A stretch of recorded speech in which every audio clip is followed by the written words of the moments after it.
Evelyn Harper ay gumugol ng 3 taon sa pag-curate ng perpektong koleksyon ng alak para sa Metropolitan Gala. Nakasalalay sa tagumpay ngayong gabi ang kanyang reputasyon bilang pinakabatang master sommelier sa silangang baybayin. Nagliliwanag ang mga kristal na chandelier ng amber na liwanag sa mga bote na mas mahal pa kaysa sa karamihan ng mga bahay. At sa gitna ng makinang na madla, dapat ay nakikipag-network ang kanyang kasintahan na si Marcus sa mga mamumuhunan para sa kanilang pangarap na ubasan sa Napa Valley. Sa halip na tagpuan niya ito na nakapasok ang dila sa lalamunan ng kapatid niya sa likod ng display ng Chateau Margaux. Ang bote ng Dom Perignon sa kamay ni Evelyn ay biglang naging parang sandata.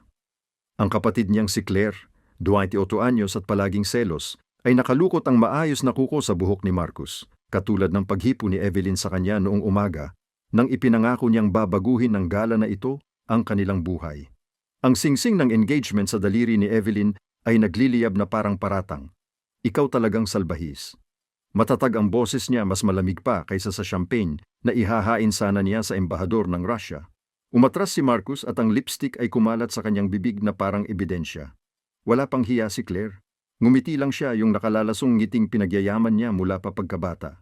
Eveye, hindi mo naman nakikita ang buong kwento, bungad ni Marcus, na marahil ang pinakamangmang na bagay na nasabi niya dahil nakahawak pa rin ang kamay niya sa puwet ni Claire.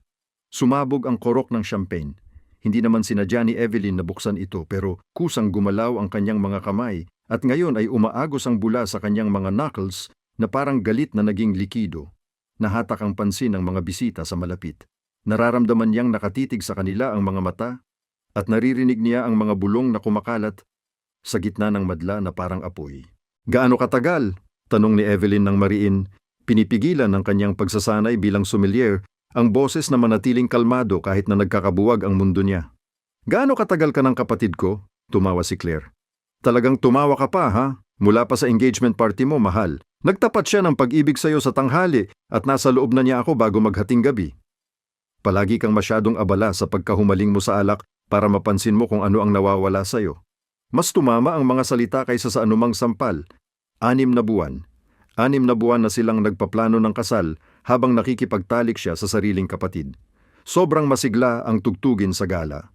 Isang jazz quartet ang tumutugtog ng isang romantikong tugtugin habang gumuho ang buhay ni Evelyn sa pagitan ng vintage Bordeaux at ng bihirang Burgundy. Inabot siya ni Marcus at mabilis siyang umatras, kaya nabangga niya ang isang matigas na katawan. May malalakas na kamay na humawak sa kanyang mga balikat, pinatatag siya, at naamoy niya ang bango ng isang mamahaling pabango. Sedro at katad at lumang yaman, ang klaseng pabango na hindi mo mabibili sa mga tindahan. Maingat. May boses na umugong sa ibabaw ng kanyang ulo, madilim at malambot na parang matagal nang itinagong whiskey. Mas mahal ang champagne na iyan kaysa sa kotse ng karamihan sa mga tao. Sayang naman kung iwi-waste iyan sa basura. Lumingon si Evelyn at natagpuan niyang nakatitig siya sa isang lalaking nakasuot ng perpektong gupit na Tom Ford suit. Iniling niya ang ulo pabalik at nagtagpo ang kanilang mga mata. Ang mga mata ay napakadilim na halos itim, sa isang mukhang tila inukit mula sa marmol. Matitigas na pisngi, isang panga na kayang pumutol ng salamin, at isang peklat na umaabot mula sa kaliwang kilay pababa sa noo. Para siyang lumabas mula sa isang Renaissance painting at pumasok sa isang kampanya ng Armani. Tinitigan ng lalaki sina Marcus at Claire nang may paghamak na karaniwang inilalaan sa isang bagay na nakadikit sa sapatos mo. Sa paligid nila, naging kakaiba ang katahimikan ng madla. Umatras ang mga tao, binibigyan sila ng espasyo na para bang nakaradyaktibo ang estranghero. Sino ka ba talaga? Tanong ni Marcus ng may diin. Sinusubukang bawiin ang kanyang autoridad, ngunit nag-crack ang boses niya sa huling salita. Isang taong mas pinahahalagahan ang dekalidad na alak kaysa sa iyong pagpapahalaga sa magagandang babae sa tingin. Nasa balikat pa rin ni Evelyn ang kamay ng estranghero, mainit sa pamamagitan ng seda ng kanyang damit. Ang establishmentong ito ay pag-aari ng mga taong aking katrabaho. Hindi ko tinatanggap ang mga pangkaraniwang lalaki na gumagawa ng eksena sa mga dekalidad na pagtitipon. May something sa paraan ng pagbigkas niya ng negosyo na nagpapatyaw kay Marcus. Napansin ni Evelyn sa paligid nila ang mga lalaking naka-dark suit na inilalagay ang sarili sa mga labasan. Hindi halata pero sadyang ganoon, isang uri ng seguridad na hindi nagdadala ng nakikitang armas dahil hindi nila iyon kailangan. Ezra Castellano may nagbulong sa malapit at kumalat ang pangalan sa gitna ng madla na parang sumpa. Kilala ni Evelyn ang pangalang iyon. Lahat sa mundo niya ay kilala ang pangalang iyon. Siya ang lalaking kumukontrol sa ilalim lalamang merkado para sa mga bihirang alak, ninakaw na sining, at mga antigong bagay na handang ipagpatay ng mga museo. 10 taon nang sinusubukan ng FBI na bumuo ng kaso laban sa kanya, at aksidenteng nabangga niya ito na parang isang magulong teenager. Pinapawala ng champagne ang malinaw na pag-iisip. O baka naman pagkabigla. Ngunit bigla nagkaroon si Evelyn ng pinakamalupit, pinakamatalinong ideya sa buong buhay niya. Umikot siya sa pagkakahawak ni Ezra, nakatingala sa mapanganib na estrangherong ito na may mukha'y pinasunog at mga matang mandaragit. May kailangan akong pabor, narinig niyang sabi ng sarili. Medyo malabo ang kanyang mga salita. Maghapon siyang umiinom dahil sa stress. Tinikman pa ang sarili niyang inventaryo na parang hangal. Halikan mo ba ako? Gusto kong mainggit siya. Parang nanahimik ang buong silid. Bahagyang tumas ang kilay ni Ezra Castellano. Iyon lang ang tanging palatandaan ng pagkagulat sa kanyang mukha na karaniwang walang ekspresyon. Nang malapitan, nakita niya ang bahid ng kulay ambra sa madilim nitong mga mata. Nakita rin niya kung paano nanigas ang panga nito habang pinagmamasdan ang kanyang mukha. Laseng ka? Wika nito na hindi naman masama ang tono. Sobra akong nasaktan, pagwawasto ni Evelyn habang bahagyang umaalog. Pero laseng din, oo, 3 baso ng Krug at kalahating bote ng Petrus dahil nag-cancel ang Italian ambassador. Sige na. Kakadakma ko lang ang fiancé ko at ang kapatid ko at ayaw kong ako ang maging kawawa sa sarili kong event. Nararamdaman niya ang titig ni Marcus, nararamdaman niya ang pagkabigla ni Claire na sumisiklab sa pagitan nila. Tumigil na ang buong gala sa pagkunwari na hindi sila nakatingin. Sila ang sentro ng isang iskandalo na magpapalakas sa tsismis sa loob ng ilang buwan. Gumalaw ang kamay ni Ezra mula sa balikat niya patungo sa paghawak sa panga niya. Hinaplos ng hinlalaki niya ang buto ng pisngi niya ng nakakagulat na lambing. May kalyo siya, napansin niya ng malabo. Hindi lang siya lalaking pumipirma ng papeles at tumatawag sa telepono. Alam mo ba kung sino ako? Baba ng boses niya para siya lang ang makarinig, parang isang lihim. Isang lalaking nagpapahalaga sa mahusay na alak, ang inulit ni Evelyn. Walang pakialam sa puso niyang nasasaktan at sa champagne. At tila isang taong kinatatakutan ng lahat na siyang dahilan para maging perpekto ka, para pagkabaliwin ang tarantadong niloko kong dating kasintahan. May kumislap sa madilim niyang mga mata, tila aliw o interes. Dinadama ng hinlalaki niya ang ibabang labi ni Evelyn at natigil ang hininga nito sa kabila ng lahat. Sa sobrang lapit, naamoy niya ang mamahaling tabako at isang mas madilim na amoy, marahil pulbura. Kakatwa ang ideyang ito, bulong ni Ezra. Ngunit ibinababa na niya ang ulo. Lahat ng pinakamagagandang ideya ko ay kakatas-katasan, bulong pabalik ni Evelyn. Nang dumampi ang kanyang bibig sa bibig ni Evelyn, nawala ang buong mundo. Nagsimula ang halik bilang isang palabas. Sigurado si Evelyn doon. Si Ezra Castellano ay simpleng tumutulong lang sa isang lasing na babae, binibigyan siya ng sandali ng dangal sa harap ng kanyang taksil na kasintahan. Ngunit sa pagitan ng unang dampi ng kanyang mga labi at ng ikalawang hininga, hindi na ito pag-arte at naging ibang bagay ng tuluyan. Mainit ang kanyang bibig at ang lasa nito ay parang Chateau d'Em na inihain niya kanina, may pulot at komplikadong lasa at may mas madilim pang bahid sa ilalim. Pumasok ang kanyang kamay sa buhok niya, hinahilig ang ulo niya upang lalong lumalim ang halik. At nakalimutan ni Evelyn na may nakamasid sa kanila. Nakalimutan niyang isang simpleng halik lang ang hiningi niya. Nakalimutan niya ang lahat maliban sa paggalaw ng kabilang kamay niya papunta sa baywang ni Evelyn. Hinahatak siya ng mas malapit sa mamahaling suit na yon. May naigling siyang tunog, isang nakakahiya sa desperasyon, at naramdaman niyang ngumiti siya sa labi ni Evelyn. Pagkatapos ay kinagat niya ang ibabang labi ni Evelyn, banayad pero may pagmamay-ari, at talagang nanghina ang mga tuhod ni Evelyn. Siyempre, sinalo niya ito, inilipat ang bigat ng katawan para suportahan siya, na para bang araw-araw ay nawawala ng malay sa mga bisig niya ang mga babae. Nang sa wakas ay umatras siya, sira ang lipstick ni Evelyn at nagulo na ang maingat niyang pagkakapin na buhok. Mukhang hindi apektado si Ezra maliban sa bahagyang dilim sa kanyang mga mata at sa bahagyang bakas ng lipstick ni Evelyn sa kanyang labi. Pinunasan niya ito gamit ang kanyang hinlalaki, nang hindi inilalayo ang tingin. Mas mabuti? Tanong niya ng mahinahon, at ang boses niya ay naging magaspang na parang graba na nakabalot sa velvet. Hindi nakapagsalita si Evelyn. Tumango siya, ang mga daliri ay nakahawak pa rin sa kanyang mga lapel. Sa likuran niya, narinig niya ang galit na paghagulgol ni Claire. Narinig niya si Marcus na nagsasabi ng isang bagay na maaaring pangalan niya. Tumigil ng tuluyan sa pagtugtog ang jazz quartet.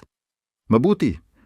Nasa buhok pa rin ni Evelyn ang kamay ni Ezra, mapang-ari at maalinsangan. Ngayon, ngumiti ka sa kanila na para bang nanalo ka. Ginawa niya iyon, humarap sa braso niya kina Marcus at Claire, na may ngiting inaasahan niyang nakabibighani, kahit na sigurado siyang hindi maayos ang takbo ng mga paa niya. Parang pinatamaan ng kidlat si Marcus. Namumula ng husto ang mukha ni Claire. Hindi na matutuloy ang kasal, inanunsyo ni Evelyn at narinig ang boses niya sa buong tahimik na gala. Siyempre, Claire, pwede mo na siya. Kitang-kita namang mas bagay kayo sa isa't isa. Ikiniskis niya ang singsing ng kanilang kasal mula sa kanyang daliri at itinapon ito sa dibdib ni Marcus. Tumalbog ito sa kanyang lapel at dumulas sa marmol na sahig. Mag-a-upgrade ako. Sumigaw ang mga tao ng mga bulong-bulungan. Narinig ni Evelyn ang pag-uga ng dibdib ni Ezra sa tahimik na pagtawa sa kanyang likuran. Evie, hindi mo alam ang ginagawa mo. Nagsimula si Marcus pero sa isang tingin ni Ezra ay agad siyang natahimik. Sa tingin ko alam ni Miss Harper nang eksakto ang ginagawa niya, sabi ni Ezra. At may halong bakal sa lambot ng kanyang tinig. At sa tingin ko dapat kayong umalis, kayong dalawa, bago ko kayo paalisin nang hindi na kasing polite. Lumapit ng bahagya ang mga lalaking nakaitim na Amerikana at bigla hindi na ito mungkahi lamang. Hinablot ni Marcus ang braso ni Claire at umatras sila sa gitna ng madla na naghiwalay para sa kanila na parabang may nakahahawang sakit sila. Pinanood sila ni Evelyn habang papalayo at wala siyang naramdaman kundi malabong kasiyahan na parang lasing sa champagne. Nakabaliw iyon, hingi niya. Nakasandal pa rin kay Ezra dahil tila masyadong ambisyoso ang tumayo ng mag-isa. Katatapos ko lang itakwil ang kasal namin sa sarili kong okasyon at hinalikan ang isang kriminal sa harap ng 300 na saksi. Di umano'y kriminal, itinama ni Ezra, na may halong biro sa boses. Wala pang napatutunayan ng FBI. Nasa baywang pa rin niya ang mga kamay nito, pinatatag siya. At technically, ikaw ang humalik sa akin, sumama lang ako. Kinagat mo ang labi ko. Nangungol ka. Namula ang mukha ni Evelyn sa kahihiyan. Dahan-dahang bumabalik sa sigla ang paligid. Muling nagsisimula ang mga usapan sa mahihinang, sabik na tinig. Binigyan niya sila ng iskandalo ng panahon. Bukas, ang pangalan niya ay mababasa sa bawat kulum ng lipunan mula New York hanggang Miami. Dapat siguro akong gumawa ng kilos siya ng malabo patungo sa silid sa kanyang mga tungkulin bilang sommelier. Sa buhay nakakabangkarote lang ng todo. May alak akong ihahain, mga Ruso akong halikan, reputasyong ililigtas. Mas naging kawili-wili ang reputasyon mo, napuna ni Ezra. Hinayaan niya itong dahan-dahan na parabang tinitiyak na hindi ito mahuhulog. Ang sommelier na hinalikan si Ezra Castellano at nabuhay para ikwento ito. Magiging bantog ka pagsapit ng umaga. Dapat ba akong aliwin yan? Dapat kang ihanda. Inayos niya ang kanyang kurbata, nakitang-kita namang nagulo nang hindi niya namamalayan. Magtatanong sila tungkol sa akin, tungkol sa atin, tungkol sa kung ano ang ibig sabihin nito. Ano ang sasabihin mo sa kanila? Hindi pa naisip ng ganoon kalayo ni Evelyn. Nawawala na ang bisa ng champagne. Pinalitan ng malamig na katotohanan ng kanyang kakagawalang. Hinalikan niya ang lalaking tinatawag ng FBI na untouchable, isang dealer ng mga ninakaw na kalakal at mga luho sa black market. Ginawa niya ito sa publiko sa harap ng lahat ng mahalaga sa kanyang industriya. Ang totoo, naisip niya, habang itinaas ang kanyang baba, na tinulungan mo ako nang kailangan ko iyon. Na ang fiancé ko ay isang taksil na tarantado na hindi karapat-dapat sa mamahaling alak na ihahain ko sa aming kasal. Pinagmasdan siya ni Ezra ng matagal na may tila pagkakalkula sa kanyang mukha. Napakahusay ng panlasa mo sa alak, sa wakas ay sabi niya. Ang Petro na iniinom mo kanina, 1995 vintage 96. Automatikong inayos ni Evelyn. Masyadong sarado pa ang 95. Kailangan pa ng mas matagal na panahon. Dahan-dahan at mapanganib ang ngiti niya. Kumain ka kasama ko bukas ng gabi. May bote ako ng Roman Conti na inilalaan ko para sa taong talagang pahahalagahan ito. Bote ng alak yon na nagkakahalaga ng $50,000. Alam ko.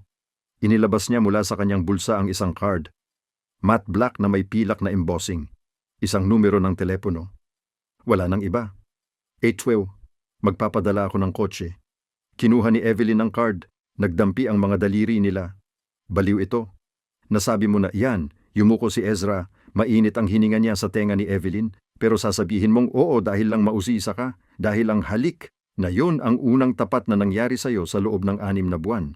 Dahil ang lalaking niloko ang kapatid mo ay hindi ka karapat-dapat. Pero baka maintindihan ng lalaking nakakaalam ng pagkakaiba ng 95 at 96 na patus. Umatras siya at nakita ni Evelyn ang katotohanan sa kanyang mga mata. Alam niyang darating siya. Alam niyang nahumaling na siya. Hindi naman sa kanya mismo kundi sa pakiramdam ng pagiging ninanais ng isang mapanganib, ng isang taong tumingin sa kanya na para siyang bihira at mahalaga. Isang hapunan, narinig niya ang sarili na nagsasabi ng salamat sa gabing ito. Siyempre, ipinahiwatig ng ngiti niya na alam niyang nagsisinungaling siya sa sarili. Hapunan lang. Umalis siya noon at kasabay niyang naglaho ang kanyang mga tauhang pansiguridad. Iniwan si Evelyn na mag-isa sa gitna ng gala na may hawak na itim na card at ramdam pa rin ang lasa niya sa kanyang mga labi. Sa paligid niya, lalo pang umingay ang mga bulong-bulungan. Kakayon lang niya na maghapunan kasama ang pinakamapanganib na lalaki sa silangang baybayin. Lumapit ang embahador ng Russia, malapad ang ngiti. M. Harper, sa tingin ko kailangan ko ng sobrang malakas pagkatapos ng libangan na yon. Ano ang inirerekomenda mo? Ngumiti rin si Evelyn habang isiniksik ang card sa kanyang clutch. Mayroon akong makalen na 50 taong gulang, mukhang angkop iyon, delikado, mahal at talagang sulit ang panganib. Perpekto. Tumatawa siya, hindi alam na hindi naman tungkol sa whiskey ang sinasabi ni Evelyn. Nagising si Evelyn sa kanyang sopa bandang 12:00 ng tanghali na may pananakit ng ulo na parang itinutusok na yelo sa bungo at 17th, hindi nasagot na tawag mula sa kanyang ina. Kamalian ang champagne. Mas malaking pagkakamali ang halik. Ang pumayag na mag-dinner kay Ezra Castellano ay maaaring ang pinakamalalang desisyon niya. At malaki na iyon kung isasaalang-alang na nakatipan siya sa isang lalaking nakikipagtalik sa kapatid niya. Mukhang crime scene ang apartment niya. Nakababad sa sahig ang galad dress niya. Ang mga sapatos niya ay nakakalat sa magkaibang direksyon.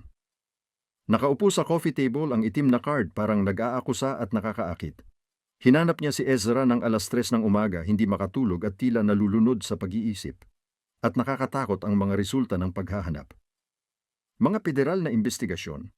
Pinaghihinalaang pagbebenta ng armas isang galeriya sa Soho na tiyak na front para sa isang ilegal na gawain. May mga litrato niya sa mga charity event kasama ang mga senador at mga supermodel, palaging nasa likuran, palaging nakamasid. Tinawag siya ng isang artikulo na gentleman na kriminal. Ang isa pa ay tinawag siyang pinaka-eligible na sosyopata ng New York.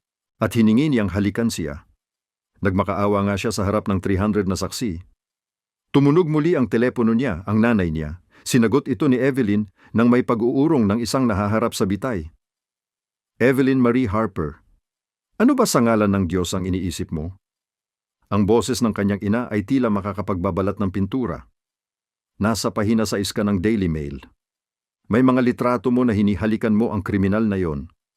At nagkakaroon ng palpitation sa puso ang tatay mo. Nagloloko sa akin si Marcus kay Claire, diretsyong sabi ni Evelyn habang pinipisil ang palad niya sa noo. Sa sarili kong event, nakita ko silang magkasama. Tahimik. Tapos si Claire, ang kapatid mong si Claire. Maliban na lang kung may isa ka pang kapatid na hindi ko alam. Nagmadali si Evelyn papunta sa kusina, sabik sa kape. Sa loob ng 6 na buwan mula nung engagement party, mas matagal na muling katahimikan. Nagbago ang galit ng kanyang ina, muling nakatutok. Noon pa man, alam kong selosa siya, pero ito at si Marcus ipinakilala kita sa kanya. Ang pamilya niya, ang may taniman ng ubas sa Connecticut. Dati nilang pag-aari ang taniman. Sigurado akong pagkatapos ng kagabi, walang sino man sa mundo ng alak ang makakalapit sa kanya. Hinala ni Evelyn ang espresso machine niya. Sinimulan ito ng nanginginig ang mga kamay. Pinahiya ko siya sa publiko sa tulong ni Ezra Castellano tungkol doon. Naging maingat ang boses ng kanyang ina. Evelyn, delikado ang lalaking yon. Kahit ano sa tingin mo ang nangyari kagabi, hindi sulit na makipag-ugnayan ka sa tulad niya. Inalok niya ako ng isang bote ng Roman Conti. Lumabas ang mga salita bago pa man mapigilan ni Evelyn. Ang 1990 vintage. Nanay, halos mito na ang alak na yan. 12 bote lang ang umiiral, lahat nasa pribadong koleksyon, kung talagang mayroon siya. Kung mayroon siya, ninakaw niya iyon, matalim na, sabi ng kanyang ina. Evelyn, makinig ka sa akin. Ang halik na iyon ay isang magandang paghihiganti. Totoo, pero dito na dapat ito matatapos. I-cancel mo ang hapunan. I-block mo ang numero niya. Kalimutan mong nangyari ito. Pero naiisip na ni Evelyn ang tungkol sa alak na iyon, ang paraan ng pagkaalam ni Ezra sa pagkakaiba ng 95 at 96 Patronus, ang mga kamay niya sa buhok niya, at ang paraan ng pagtitig niya rito na para itong isang bagay na napakahalaga. Kailangan kong umalis, sabi niya sa kanyang ina. Kailangan kong ayusin ang gulo kagabi.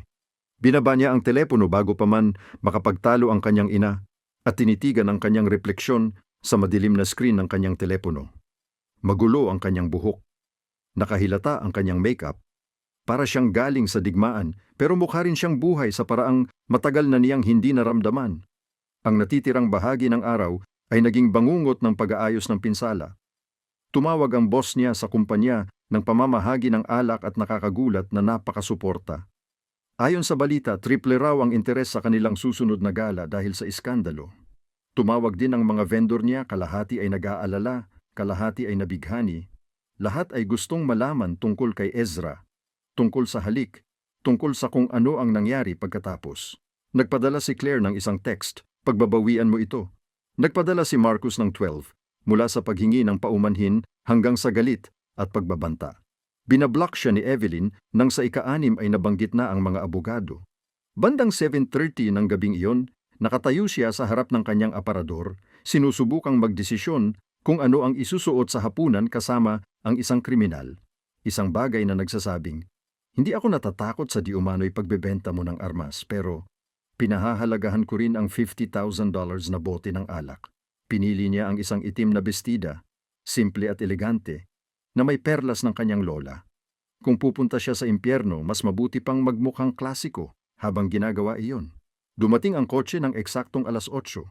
Hindi ito limo, sa kabutihang palad, kundi isang Mercedes na nagpapahiwatig ng kayamanan ng hindi naman hambog. Magalang at tahimik ang trooper at nagmaneho sila papunta sa isang gusali sa Tribeca na kahawig ng bawat ibang binagong bodega sa lugar. Maliban sa ito ay may pribadong elevator na nangangailangan ng keycard. Tumibok ng mabilis ang puso ni Evelyn habang sila'y umaakyat. Nakabaliw ito. Kakain siya ng hapunan kasama ang isang lalaking malamang ay nagpapapatay ng tao para sa libangan. Isang lalaking hinalikan siya na parabang gusto siyang lamunin sa harap ng lahat ng kakilala niya. Isang lalaking nakakaunawa sa alak gaya niya nang may paggalang at pagkahumaling. Binuksan ng elevator ng direkta ang isang penthouse na ikinahanga niya. Ang mga bintana sa kisame ay nakatanaw sa lungsod. Kumalat ang mga ilaw ng Manhattan na parang mga diamante. Minimal ngunit napakaganda ng mga kasangkapan. Mga modernong piraso na halo sa tila tunay na antigong Romano at ang mga sining sa dingding. Caravaggio iyon ang napasinghap ni Evelyn habang nakatitig sa isang pinta na dati lang niyang nakita sa mga aklat-aralin, na nawawala mula pa noong ikalawang digmaang pandaigdig. Ayon sa sabi-sabi, narinig ni Evelyn ang boses ni Ezra mula sa likuran niya.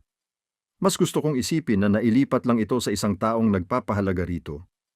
Lumiko siya at nakita niya si Ezra na nakasuot ng maitim na pantalon at puting kamiseta.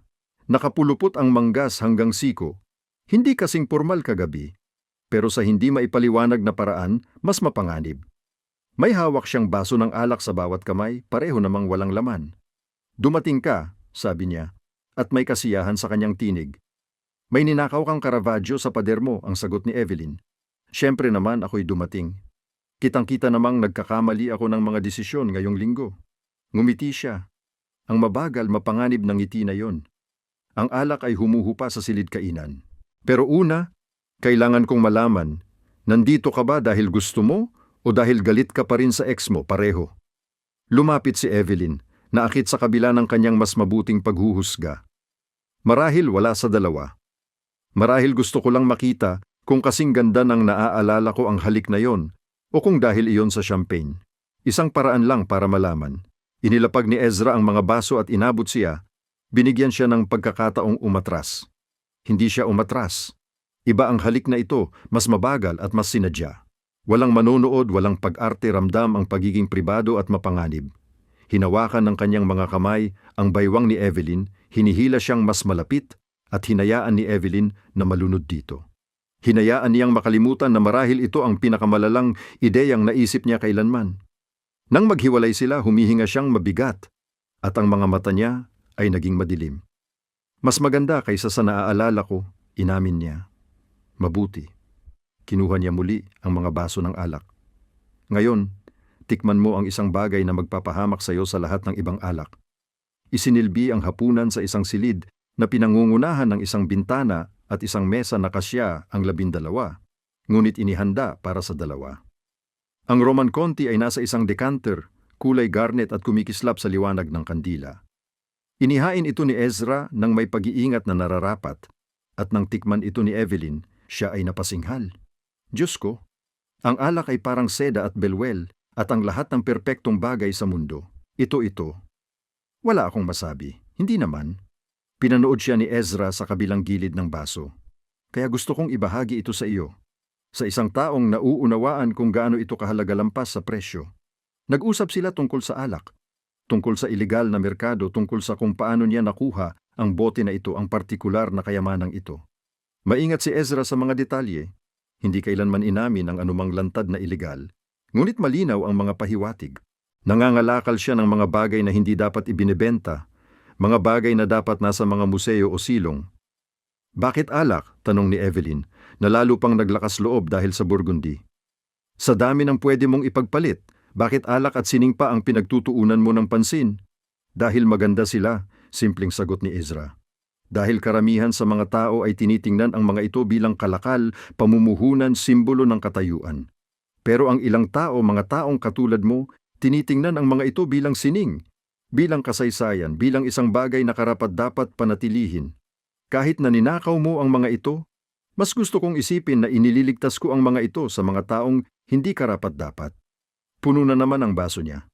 Tulad ng dati mong nobyo, nag-research ako tungkol kay Marcus.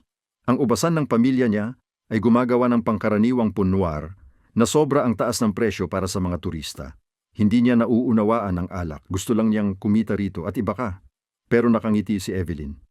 Pareho lang ako, inamin ni Ezra. Maliban na lang na mas maganda ang panlasa ko at mas kaunti ang pag-aalinlangan ko sa pinanghuhugutan ko ng inventaryo. Naubos nila ang bote at pagkatapos ay binuksan niya ang isang Chateau Fat mula pa noong 1869 na hindi dapat napanatili ng ganoon kahusay. Medyo lasing na naman si Evelyn, pero sa isang mainit at gintong paraan na parabang posible ang lahat. Ikwento ni Ezra sa kanya ang paglaki niya sa Sicily, ang pag-aaral niya tungkol sa alak mula sa kanyang lolo na namahala sa mga padala noong panahon ng Prohibition. Ikwento naman ni Evelyn ang pag-aaral niya sa France, ang unang beses na nakatikim siya ng alak na napaiyak sa kanya. Mga bandang hating gabi, napadpad sila sa sopa niya, natanggal na ang sapatos niya at nakahagis na ang jacket niya. Pinagtatalunan nila ang husay ng mga rehiyon ng alak sa France kumpara sa Italy, nakalapit ang kanilang mga mukha at naglalatong ang kanilang mga salita. Magiging problema ka, bulong ni Ezra habang hinahaplos ng kanyang mga daliri ang linya ng panga niya. Ramdam ko na. Hinalikan mo ako sa harap ng lahat ng kakilala ko, pagtutol ni Evelyn. Sa tingin ko doon nagsimula ang problema. Hindi, sabi niya, habang hinahaplos ng hinlalaki niya ang ibabang labi niya. Nagsimula ang problema nang tiningnan mo ako na para akong kaligtasan mo sa halip na kapahamakan mo. Nang maunawaan mo ang alak tulad ng sa akin, doon ko nalaman na may problema na ako, isang hapunan. Bulong ni Evelyn habang umaangkop sa kanyang haplos. Yun ang sinabi ko, isang hapunan, tumango si Ezra. Pero pareho nating alam na nagsisinungaling ka. Nang halikan niya siya ngayon, hindi ito para sa pagpapakitang gilas o paghihiganti o kuryosidad. Ito ay dahil pareho nilang ninanais at kailangan ang mapanganib na bagay na ito na lumalago sa pagitan nila. At nang hilahin niya siya sa kanyang kandungan, nang dumulas ang kanyang mga kamay sa buhok niya at muling gumawa siya ng desperadong tunog, alam ni Evelyn na tuluyan na siyang naligaw. Pumunta siya rito para sa alak at nakatagpo ng isang bagay na higit na nakapapasingaw. Nagising si Evelyn sa mga Egyptian cotton na punda na mas mahal pa kaysa sa buwan ng renta niya sa isang silid tulugan na may isa pang ninakaw na obra maestra sa pader. Ang isa ay mukhang isang monae. Sumilay ang liwanag ng umaga sa pamamagitan ng blackout na kurtina at sa isang sandali ay hindi niya maalala kung nasaan siya. Naramdaman niya ang mainit na bigat ng braso ni Ezra sa kanyang baywang at bumuhos ang alaala. Ang alak, ang usapan, ang paraan ng pagbitbit niya sa kanya papunta sa silid tulugan niya bandang 3:00 ng umaga. Pareho silang sobrang lasing sa Burgundy at chemistry para magkunwari na hindi sila magwawakas dito mismo. Masyado kang maingay mag-isip, bulong ni Ezra sa balikat niya. Magaspang ang boses dahil sa antok. Naririnig ko ang panik mo mula rito. Nakipagtulog ako sa isang kriminal, sabi ni Evelyn sa kisame. 24 na oras matapos mahuli ang nobyo ko kasama ang kapatid kong babae, nakipagtalik ako sa isang lalaking malamang pinapatay ang mga tao bilang hanapbuhay. Ayon sa sabi-sabi, lalo pang humigpit ang braso niya sa paligid niya. At technically, hindi ka naman nakipagtulog sa akin. Nasa kama pa rin tayo, wala pang natulog. Sa kabila ng lahat, tumawa si Evelyn. Lumiko siya sa bisig niya at nakita niyang nakatingin siya sa kanya gamit ang mga madilim na mata. Malamang kitang-kita na sa umaga ang peklat sa kilay niya. Mukhang mas bata siya ngayon, hindi gaanong mapanganib kahit alam niyang ilusyon lang iyon. Dapat umalis na ako, sabi niya nang hindi gumagalaw. May trabaho ako, buhay, reputasyon na sira-sira na. Ayos lang ang reputasyon mo, sagot ni Ezra, habang hinahaplos-haplos ng kanyang kamay ang likod niya. Mas higit pa sa ayos. Ikaw na ngayon ang babaeng nagpukaw ng interes kay Ezra Castellano ng sapat para ipahayag ka sa publiko. Alam mo ba kung gaano iyon kabihira? Dapat ba akong matuwa o matakot? Pareho. Hinalikan niya ang noo nito banayad sa paraang hindi sana dapat umepekto sa isang lalaking katulad niya. Manatili ka para sa almusal. May chef ako na gumagawa ng pancake na magbabago ng buhay mo at gusto kong pag-usapan ang isang panukalang pangnegosyo. Umatras si Evelyn para tignan siya. Anong klaseng panukalang pangnegosyo? Yung may kinalaman sa alak, paghihiganti, at posibleng tuluyang pagwasak sa buhay ng dati mong kasintahan. Masamang-masama ang ngiti ni Ezra. Maliban kung kontento ka na lang na ihiya siya sa publiko, dapat ay pumayag ka. Dapat ay naghiganti ka at nagpatuloy na sa buhay mo bilang isang may gulang. Sa halip narinig niyang tanungin siya, gaano kalala ang pagkasira ang tinutukoy mo? Isang oras ang lumipas, nakaupo si Evelyn sa silid kainan ni Ezra. Nakasuot ng isa sa mga kamiseta nito at kumakain ng mga pancake na tunay ngang nakapagbago ng buhay habang inilalahad niya ang kanyang plano. Ang ubasan ng pamilya ni Marcus ay papalubog, paliwanag ni Ezra, habang binubuksan ang mga dokumento sa pananalapi sa kanyang tablet. Sobrang laki ng utang nila, kulang sa kapital at dumadagsa ang pagkalugi. Ang tanging nagpapanatili sa kanila ay ang reputasyon na matapos ang iskandalo kagabi ay lubhang nasira. Paano mo nakuha ang mga record nilang pinansyal? Tanong ni Evelyn kahit alam na niya ang sagot. May mga tao ako na kumukuha ng impormasyon. Ipinasa niya sa kanya ang tablet. Ang halaga ng ubasan sa papel ay mga 8 milyon.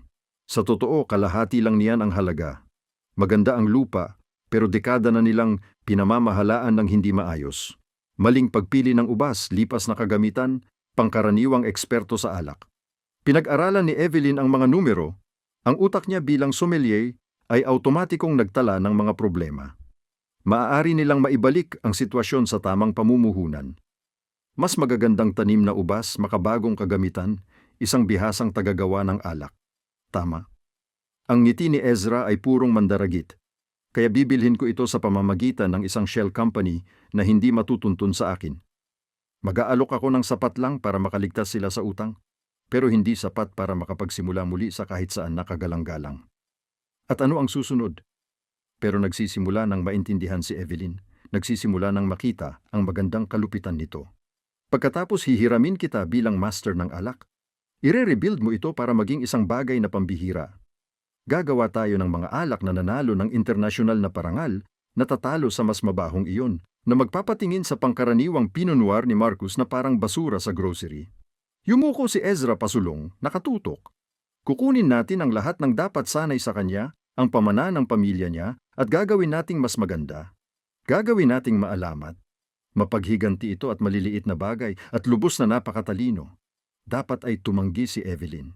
Dapat ay umalis na siya sa lalaking ito na mapanganib at sa kanyang mapanganib na mga plano. Ano ang kapalit para sa'yo? Ang tanong niya sa halip.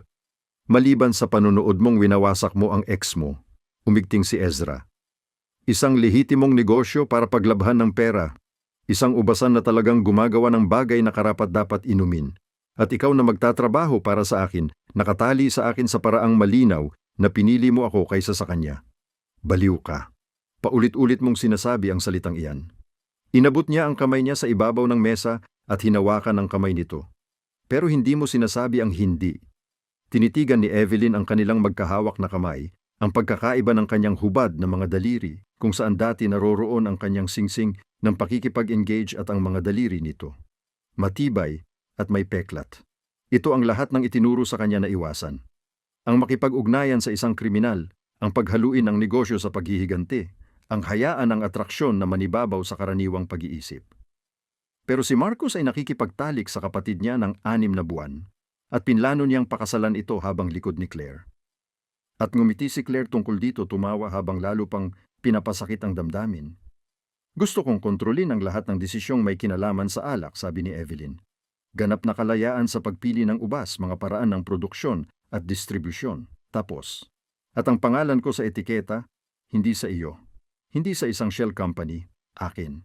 Ang ngiti ni Ezra ay naging matalim sa pag-apruba. Ayokong iba ang maging itsura nito. Gusto kong malaman ng lahat na pinili ni Evelyn Harper na makipagtulungan sa akin, na akin siya. Hindi ako sayo, protesta ni Evelyn. Ngunit ang kanyang kamay ay nananatili pa rin sa kamay niya at pareho nilang alam na nagsisinungaling siya. Hindi pa, sang-ayon siya. Pero magiging akin ka? Ang susunod na 3 linggo ay naging magulong abala. Mabilis na kumilos si Ezra sa ubasan ng may kahusayan na parang isang mapanganakong pag-agaw at nagbigay ng alok na hindi kayang tanggihan o subaybayan ng pamilya ni Marcus. Natuloy ang pagbebenta bago pa man sila makapagtanggol. At bigla si Evelyn na ang may-ari sa papel. Kahit papaano ay ang pamana ng pamilyang Harper. Hindi nakaligtas sa sinuman ang kabalintunaan. Tumawag si Marcus ng 17 beses bago siya i-block ni Evelyn. Nagpadala si Claire ng mga text na lalong nagiging magulo tungkol sa pagtataksil at pamilya, na nakakaironiko dahil galing ito sa babaeng nakipagtalik sa nobyo ng kapatid niya. Ang kanilang ina ay nahati sa pagitan ng pagmamalaki, na nakakuha si Evelyn ng ubasan at pagkasuklam sa kung paano niya ito nagawa. Halos hindi ito napansin ni Evelyn. Sobrang abala siya sa pakikipagtulungan sa team ni Ezra para gawing moderno ang operasyon, pagkuha ng bagong tauhan at pagpili ng mga bagong uri ng ubas.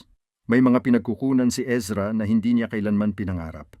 Mga kakilala sa Pransya, Italia at California na may utang na loob sa kanya. Sa loob ng 2 linggo, mayroon na silang mga ugat ng ubas mula sa Burgundy na hindi talaga makukuha sa lehitimong merkado. Ayokong malaman kung saan mo ito nakuha, sabi ni Evelyn habang pinagmamasdan ng may paggalang ang mga putol ng baging. Malamang hindi, pumayag si Ezra. Pinagmamasdan niya itong nagtatrabaho nang may parehong tindi ng pagmamasid niya sa kanya habang nagtitikim ng alak noong unang gabi. Kamangha-mangha ka kapag nakatutok ka ng ganito. Naiintindihan ko kung bakit mo napanalunan lahat ng mga parangal na iyon. Bawat gabi ay magkasama sila, sa penthouse niya o sa ubasan. Pinagsasama ang negosyo at kasiyahan sa mga paraang ikinatatakot niya noong 6 na buwan pa lang ang nakalipas. Mapanghamon at mapanganib si Ezra at siya nga ang eksaktong hindi niya alam na kailangan niya. Hinamon siya nito, sinuportahan, at hindi siya kailanman pinaramdam na pangalawa lang sa kahit ano. Hindi ito malusog, ang babala ng matalik niyang kaibigang si Sarah habang umiinom ng kape. Nagpapalipas oras ka lang sa isang kriminal, Evie. Hindi ito magtatapos ng maayos. Malamang nga, ang sang-ayon ni Evelyn habang hinihalo ang kanyang latte. Pero hindi pa ako kailanman nakaramdam ng ganito kabuhay. Pinadama sa akin ni Marcus na maliit ako, na ang hilig ko sa alak ay isang obsesyon na kumawala sa atin. Pinadama sa akin ni Ezra na may kapangyarihan ako. Pinadama sa iyo ni Ezra na hinahangaan ka. Mahinahon na itinama ni Sarah. May pinagkaiba. Pero may pinagkaiba nga ba? Inisip ni Evelyn ang paraan ng pagtitig sa kanya ni Ezra nang matukoy niya ang isang alak sa panlasa lamang. Ang pagmamalaki sa mga mata niya nang makipagnegosasyon siya sa mga distributor. Hinahangaan niya siya, oo, pero nirerespeto rin niya siya sa paraang hindi kailanman ginawa ni Marcus. Nakatakda ang grand reopening ng ubasan sa Oktubre, isang pista ng pag-aani na magpapakilala sa unang vintage ni Evelyn sa buong mundo. Ipinadala ang mga paanyaya sa bawat pangunahing manlalaro sa industriya ng alak. Bawat kritiko na kailanman sumulat tungkol sa pangkaraniwang punwar ng pamilyang Harper, kitang-kita na hindi inimbitahan sina Marcus at Claire.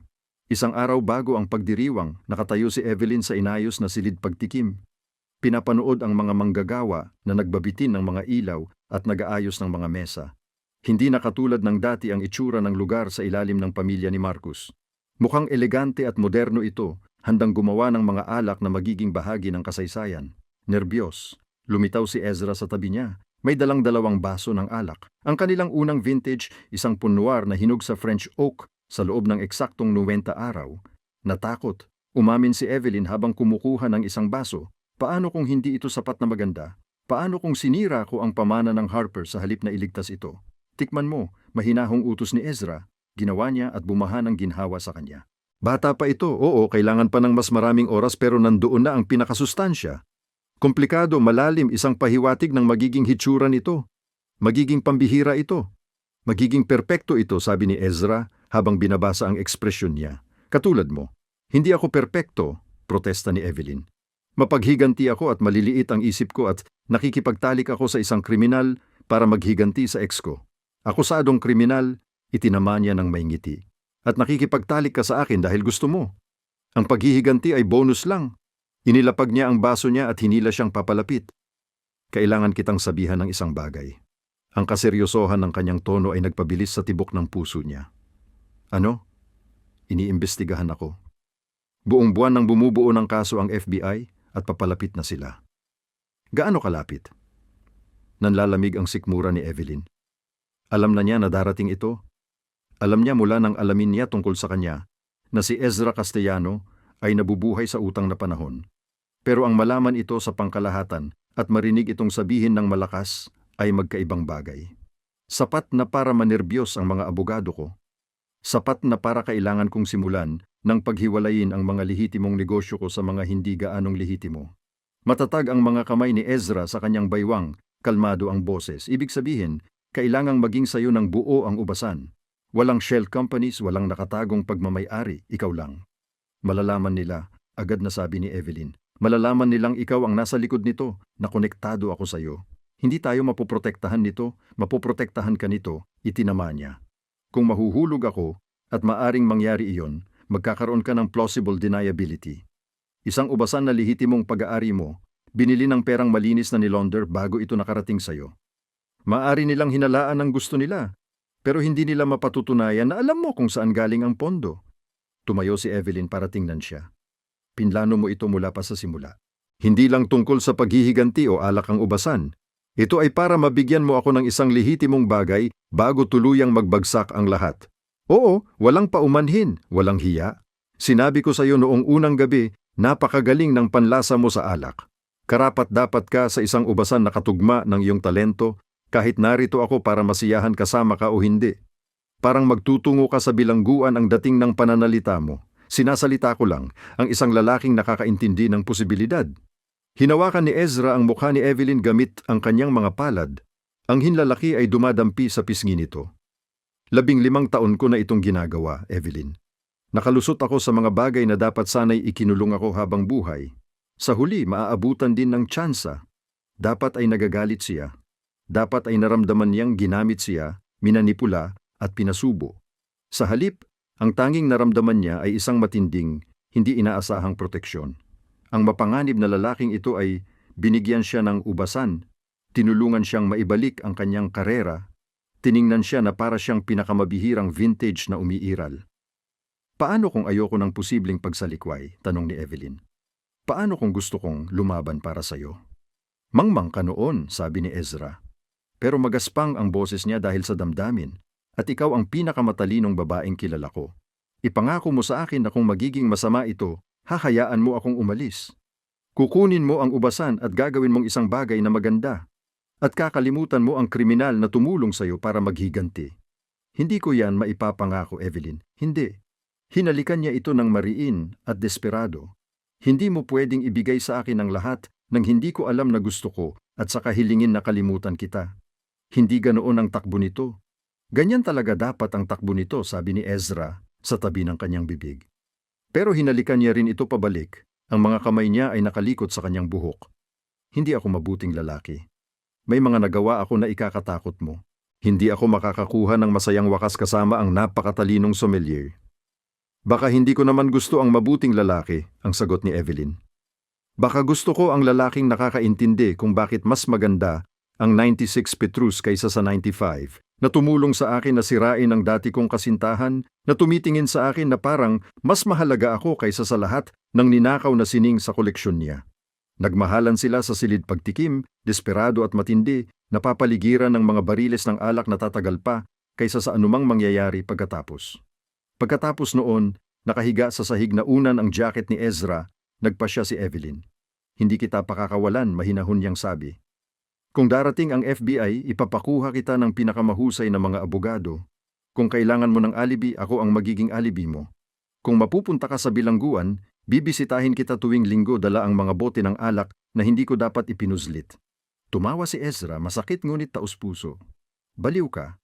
Paulit-ulit mong sinasabi iyan. Inulit ni Evelyn ang sinabi niya ilang linggo na ang nakalipas. Pero hindi ko babaguhin ang isip ko. Isang tagumpay ang pista ng pag-aani. Pinuri ng mga kritiko ang pagbabago ng ubasan, pati na ang bisyon at husay ni Evelyn. Umiikot ang mga order bago pa man mabotelya ang unang ani. Pagpapalubog ng araw, nakakuha na si Evelyn ng kontrata sa 3 restaurant na may bituin ng Michelin at isang distributor sa Hong Kong. Dumating pa rin si Marcus lasing at bastos, hinihila si Claire sa kanyang likuran. Pinigilan sila ng mga gwardya sa tarangkahan, ngunit hindi bago nagsimulang sumigaw si Marcus tungkol sa pagnanakaw, pagtataksil at ilegal na kalakalan. Lahat ay ginawa ng legal, malamig na wika ni Evelyn habang lumalabas upang harapin sila kasama si Ezra sa kanyang likuran. Ibinenta ng pamilya mo ang ubasan sa isang lehitimong mamimili. Ang pagpapatakbo ko rito ngayon ay simpleng magandang negosyo. Nakikipagtalik ka sa kanya, ang sarkastikong sabi ni Claire, na nakatitig kay Ezra. Alam ng lahat na isinakripisyo mo ang iyong karera, reputasyon at pamilya para sa isang kriminal. Isinakripisyo ko naman ang isang taksil na kasintahan at isang mapanloko na kapatid, ang pagwawasto ni Evelyn. Nakuha ko naman ang isang ubasan, isang karerang ako mismo ang kumukontrol at isang lalaking nirerespeto ako. Masasabi kong ako ang nakinabang. Ginagamit ka niya, ang malabo nitong sabi ni Marcus. Ginagamit ka niya para maglabada ng pera, para gawing lehitimo ang negosyo niya. Isa ka lang pang-asset para sa kanya.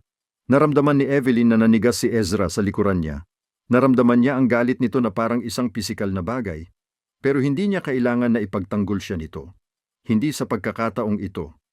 Kahit totoo pa man iyon, sabi niya, mas gusto kong maging isang pinahahalagahang asset kay Ezra kaysa maging trophy wife mo. At least siya ay tapat sa gusto niya mula sa akin. Ibinaling niya ang kanyang likod sa kanila sa buhay na muntik na niyang makamtan at naglakad pabalik sa festival na may hawak na kamay ni Ezra. Sa likuran nila. Inakay ng mga security si Marcus at Claire palabas ng lugar. Hindi siya lumingon. Magaling mo yan nagawa, bulong ni Ezra nang makabalik sila sa salusalo. Nakatuto ako sa pinakamahusay, sagot ni Evelyn pinisil ang kamay niya. Tara na, gusto ng kritiko ng alak mula sa Times na pag-usapan ang aming proseso ng pagtanda sa bariles at kailangan kitang akitin siya habang pinag-uusapan ko ang iba't ibang uri ng oak. Ginagamit mo ako para sa aking karisma, nasasaktan ako. Makakaraos ka naman. Sama-sama silang nakihalubilo sa mga tao. Si Evelyn natalakayin ang alak ng may pasyon na siyang naging dahilan upang siya ay maging isang master slayer. Si Ezra naman ang nagbibigay ng madilim at mapanganib na dating na siyang nagpapasigla sa lahat ng bagay. Isang koponan sila, naisip niya. Isang hindi inaasahan at marahil ay nakatakdang mabigo. Ngunit koponan pa rin.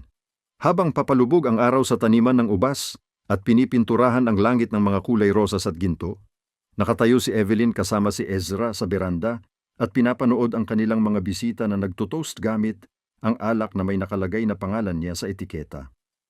Salamat, ang mahinahon niyang sabi. Sa lahat ng ito, sa paniniwala mong kaya kong gawin ito. Hindi kita kailanman pinagdudahan kahit isang segundo, ang tugon ni Ezra. Kahanga-hanga ka, Evelyn Harper. Sa akin man o wala, palagi kang magiging kahanga-hanga. 2 linggo ang lumipas ng salakayin ng FBI ang galeriya ni Ezra. Kinumpis kanila ang mga sining, dokumento, computer, lahat ng bagay. Lumabas ang balita noong Martes ng umaga habang nakikipagpulong si Evelyn sa mga distributor sa Manhattan. Sumiklab ang kanyang telepono sa dami ng mensahe, alerto ng balita at tawag mula sa kanyang ina. Hindi niya ito pinansin at dumiretso sa penthouse ni Ezra. Naroon siya, nakakagulat na kalmado, nanonood ng coverage sa balita habang may hawak na baso ng whiskey. Sinabi kong lumayo ka, sabi niya nang pumasok si Evelyn. Ito mismo ang pinag-usapan natin. At sinabi ko sa iyo na hindi ako aalis. Kinuha ni Evelyn ang whiskey mula sa kamay niya at ininom ang kalahati nito. Ano ang kailangan mo? Makina ng panahon? Mapait ang ngiti ni Ezra. Sapat na ang mayroon sila para kasuhan ako. Sabi ng mga abogado ko, mag-aalok sila ng kasunduan 10 taon kong makikipagtulungan ako, saksi laban sa mga kasamahan ko. Tatanggapin mo ba? Hindi. Hinila niya siya sa kandungan niya, inilibing ang mukha sa buhok niya. Hindi ko ilalagay ang target sa likod ng iba. Kahit ang mga kriminal ay may kudigo. Nanginig ang mga kamay ni Evelyn habang niyayakap niya siya. 10 taon posibleng mas mahaba pa kung dadalhin sa paglilitis. Isang dekada ng buhay niya nang wala ang mapanganib at komplikadong lalaking sa hindi maipaliwanag na paraan ay naging mahalaga. Pagkatapos lalaban tayo, sabi niya ng mariin, kukunin natin ang pinakamahusay na pangkat ng depensa na mabibili ng pera. Hahanapin natin ang bawat butas sa batas, bawat teknikalidad. Pipilitin natin silang magpatunay sa bawat kaso. Evelyn, hindi. Tumayo siya at humarap sa kanya. Binigyan mo ako ng ubasan, tinulungan mo akong buuin muli ang buong buhay ko. Akala mo ba hahayaan kitang umalis ng tahimik? Hindi mo talaga ako kilala kung iisipin mo yan. Hinalikan siya ni Ezra ng malalim at desperado. Mahal kita, sabi niya sa labi ni Evelyn. Hindi naman dapat, pero mahal kita. Ikaw ang pinakamagandang nangyari sa akin at sisirain ko na ang buhay mo. Mahal mo ako? Tumitibok ng mabilis ang puso ni Evelyn. Hindi pa nila ito nasabi dati, ilang linggo na nilang iniiwasan, pero ang marinig ito ngayon, habang gumuho ang lahat, ay pakiramdam niyang perpekto at trahedya. Sa desperasyong paninindigan, kinumpirma ni Ezra, kaya kailangan mong umalis bago ka makuhanan ng litrato rito, bago ka pa mas maikonekta ng iba rito kaysa sa dati na. Mahal din kita, sabi ni Evelyn, dahil kung nagkaroon siya ng lakas ng loob na sabihin ito, ganoon din siya. At hindi ako aalis. Kaya, pwede mong tanggapin na mananatili ako at hayaan akong tumulong, o pwede kang magsayang ng oras sa pagtatalo habang binubuo ng FBI ang kanilang kaso. Matagal siyang tinitigan ni Ezra, ang napakatalino at nakakainis na babaeng yon na sumalpok sa buhay niya sa pamamagitan ng isang lasing na pakiusap na halik at sa hindi niya alam ay naging lahat na. Pagkatapos ay tumawa siya, parang walang magawa at taus-puso. Ikaw ang magiging kamatayan ko. Marahil pumayag si Evelyn, pero hindi ngayon. Ngayon, tatawagan natin ang mga abogado mo at sisimulan nating lumaban. Umabot ng 4 na buwan ang paglilitis at naging pangunahing balita sa buong bansa. Ipinrisinta ng prosekusyon ang isang nakasasaktang kaso. 15 na taon ng pagnanakaw ng sining, ilegal na kalakalan ng antigong bagay, at paglilinis ng pera sa pamamagitan ng mga galeriya at bahay subasta. Mayroon silang mga bakas sa papel, testimonya ng mga saksi at mga larawan ni Ezra kasama ang mga kilalang kriminal. Ang wala sa kanila ay direktang ebidensya ng pagpatay, kalakalan ng armas, o ang tunay na madilim na krimen na gustong-gusto ng mga tabloids na espekulahan. Maingat si Ezra. Protektado siya ng maraming patong ng mga kasabwat at mga shell company. Ang abogado niya, isang pating na si Victoria Chen, na naniningil ng $1,000 kada oras, ay pinaghiwa-hiwalay ang timeline ng prosekusyon nang may katumpakan na parang siruhano. Dumalo si Evelyn araw-araw sa paglilitis, nakaupo sa unahang hanay na nakasuot ng eleganteng mga Amerikana na nagpapakita ng kanyang pagtangging matakot. Tinawag siya ng media na mafia sumayer, na parehong hindi tumpak at mahirap tanggalin sa isipan. Nasa bawat tabloid ang mukha niya, at hinugot at sinuri ng mabuti ang nakaraan niya kasama si Marcus. Pinalitan ni Evelyn Harper ang isang iskandalo ng isa pa, ayon sa pahayag sa Pahina 6. Mula sa taksil na kasintahan hanggang sa kriminal na kasintahan, tiyak na may tipo ang Master Sumayer. Nakiusap ang kanyang ina na huwag na niyang daluhan ang paglilitis na lumayo siya bago pa huli ang lahat. Tumigil si Sarah sa pagtawag matapos tanggihan ni Evelyn ang magpakatwiran. Kahit ang kanyang mga profesional na kasamahan ay nagsimulang iwasan siya, natatakot na baka madungisan ng pakikisama sa kanya ang kanilang sariling reputasyon. Wala namang pakialam si Evelyn. Pumupunta siya araw-araw at tuwing gabi ay bumabalik siya sa ubasan, nagtatrabaho hanggang sa sumakit ang kanyang mga kamay at masyadong pagod ang kanyang isip para matakot. Ang unang ani ng ubas ay nabotel na at handa ng ilabas. Patuloy pa ring dumarating ang mga order sa kabila ng iskandalo. Umarahil dahil dito, halos kasing benta ang kasikatan sa masamang reputasyon gaya ng kalidad. Sa ika-73 na araw ng paglilitis, tinawag ng prosekusyon si Marcus bilang saksi. Naramdaman ni Evelyn na nanigas si Ezra sa kanyang upuan sa lamesa ng depensa. Panatag siya sa buong paglilitis, hindi kailanman nagpakita ng emosyon. Ngunit ngayon ay nanigas ang kanyang panga. Ipinaabot niya sa kanya na hindi siya kikibo, Hindi niya bibigyan ng kasiyahan ang mga iyon, ngunit nakikita niya ang pagsisikap na ginagawa niya. Tumayo si Marcus sa stand, mukhang mayabang, nakasuot ng mamahaling Amerikana na malamang ay galing sa pera ng bago niyang kasintahan. Iniwan siya ni Claire 3 linggo matapos ang pagbebenta ng ubasan. Tila hindi katapatan ang kanyang malakas na punto sa sinuman. Ginoong Harper, sinimulan ng taga-usig. Maari mo bang ilarawan ang inyong relasyon ng akusado? Wala akong relasyon sa kanya, malinaw na sagot ni Marcus. Ngunit iniloko niya ang dati kong kasintahan para makipagrelasyon sa kanya at nakawin ang ubasan ng pamilya ko. Isang sinadya at pinag-isipang pag-atake iyon. Agad na tumutol ang abogado ni Ezra. Haka-haka. Wala siyang direktang kaalaman tungkol sa relasyon ni G. Castiano at ni Ginong Harper. Tinanggap, pumayag ang hukom, ngunit nagawa na ang pinsala. Narinig na ito ng hurado. Nagpatuloy ang taga-usig, ginabayan si Marcus sa takbo ng pagbebenta ng ubasan, na nagpapahiwatig na si Ezra ay partikular na tinarget si Evelyn upang saktan ang pamilya ni Marcus. Walang katuturan iyon, hindi nga kilala ni Ezra si Marcus bago ang gabing iyon sa gala, ngunit nakahihikayat ang kwento. Nang siya ay tinanong ng husto ni Victoria Chen, walang awa ito. Ginoong Harper, hindi ba totoo na may relasyon ka sa kapatid ni Binibining Harper habang kayo ay nagkakabit? Namumula si Marcus. Hindi iyon may kinalaman. Lubos itong may kinalaman, tugon ni Victoria. Inaangkin mo na minanipula ka ni Ginoong Castellano, ngunit ikaw ang unang nangaliwa sa kanya. Tama? Opo. Ngunit, walang kinalaman iyon sa tanong, utos ng hukom. Opo, umamin si Marcus nang nakapikit ang mga mata. Nagkaroon ako ng relasyon sa kapatid niya. Isang 6 na buwang relasyon, nilinaw ni Victoria, na pinagpatuloy mo sa likod ni Miss Harper habang pinaplano ninyo ang kasal. At nang malaman niya ang relasyong ito sa isang pampublikong pagtitipon, tinapos niya ang inyong relasyon, tama? Opo. Pero at 3 linggo pagkatapos noon, naibenta ang ubasan. Isang ubasan na, ayon sa mga pinansyal na talaan, ay malubhang nawawalan ng pera at humaharap sa pagkalugi sa loob ng 6 na buwan. Kailangan ng pamilya mong magbenta, hindi ba, Ginoong Harper? Malinaw na hindi inihanda ng abogado ni Marcus si Harper para sa ganitong linya ng pagtatanong.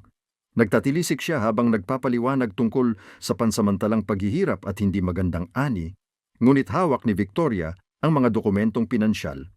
Nakita ng hurado ang katotohanan.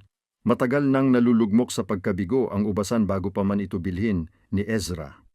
Kaya para malinaw, sabi ni Victoria, wala pong ninakaw si Ginoong Castellano. Nagbigay siya ng lehitimong alok para sa isang negosyong papalubog at si Bibi Harper, isang bihasang tagapamahala na may walang kapintasang kredensyal, ang pinili para patakbuhin ito. Ang katotohanang nasasaktan nito ang inyong pagmamalaki ay hindi ginagawang iligal ito, hindi ba? Objeksyon, mahina ang pagtawag ng piskal. Binawi, sabi ni Victoria na may ngiting kayang tumagos sa salamin. Walang karagdagang tanong. Pinayagang umalis si Marcus na kitang-kita ang pagkawala ng kayabangan kumpara sa pagdating niya. Napansin ni Evelyn ang tingin niya nang umalis siya sa silid hukuman at dapat sana'y inabala siya ng galit na nakita niya roon. Sa halip, puro kasiyahan lang ang naramdaman niya. Sinubukan niyang saktan si Ezra ngunit siya lang ang nagmukhang makitid at selos. Noong gabing iyon, binisita ni Evelyn si Ezra sa penthouse niya. Nakalabas siya sa pamamagitan ng piyansa, nakasuot ng ankle monitor na sumusubaybay sa bawat galaw niya, at limitado sa loob ng 5 metrong saklaw.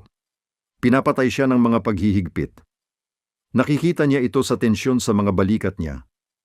Sa paraan ng pagtitig niya sa lungsod na hindi na niya malayang napapasyalan. Tangang si Marcus, sabi niya, lumapit sa likod niya at binalot ang mga braso sa baywang niya.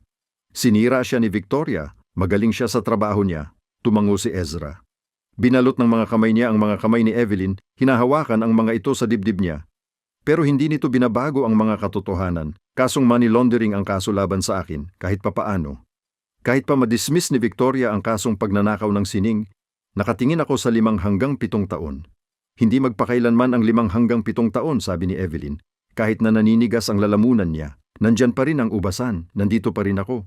Lumiko si Ezra sa mga bisig niya, seryoso ang mukha. Hindi mo ako pwedeng hintayin. 5 taon, Evelyn. 36 ka na kapag lumabas ako. Dapat kasal ka na. Magkaanak ka kung gusto mo. Magkaroon ka ng buhay na hindi kailangang may conjugal visits at collect calls. Huwag, sabi ni Evelyn ng matigas. Huwag mong subukang gawing dakila ang sakripisyo ko.